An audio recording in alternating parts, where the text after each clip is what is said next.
Good morning all. मंत्री नव दासଙ୍କୁ ହତ୍ୟା ଘଟଣା ଅଭିଯୁକ୍ତ ଗୋପାଳ ଦାସଙ୍କୁ ଚୌଦ୍ୱାର ଜେଲ୍ ସ୍ଥାନାନ୍ତର। ସୁରକ୍ଷା ଦୃଷ୍ଟିରୁ ଝାରସୁଗୁଡ଼ା ଜେଲ୍ରୁ ଚୌଦ୍ୱାର ଜେଲ୍ ସ୍ଥାନାନ୍ତର। କଡ଼ା ସୁରକ୍ଷା ବଳୟ ମଧ୍ୟରେ ଗୋପାଳଙ୍କୁ ଚୌଦ୍ୱାର ଜେଲ୍ ସ୍ଥାନାନ୍ତର କରାଯାଇଛି। ଚୌଦ୍ୱାର ଜେଲ୍ରେ ଗୋପାଳଙ୍କୁ 24 ଘଣ୍ଟିଆ ପହରା ମଧ୍ୟରେ ରଖାଯିବ। ଏହାସହ ଜେଲ୍ରେ ଗୋପାଳଙ୍କ ତଦାରଖ ପାଇଁ ଜେଲ୍ ସୁପରିଟେଣ୍ଡେଣ୍ଟଙ୍କ ଅଧ୍ୟକ୍ଷତାରେ ଏକ କମିଟି ଗଠନ କରାଯାଇଛି। ଏନେଇ ସୂଚନା ଦେଇଛି ଜେଲ୍ ବିଭାଗ। ତେବେ ସ୍ଥାନାନ୍ତର ପୂର୍ବରୁ ଗୋପାଳଙ୍କ ବୟାନ ରେକର୍ଡ ହୋଇଛି।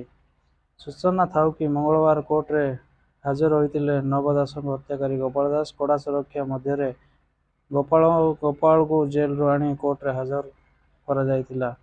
ମାଜିଷ୍ଟ୍ରେଟ୍ଙ୍କ ସମ୍ମୁଖରେ CRPC 164 ଧାରାରେ ଗୋପାଳଙ୍କ ବୟାନ ରେକର୍ଡ କରାଯାଇଛି।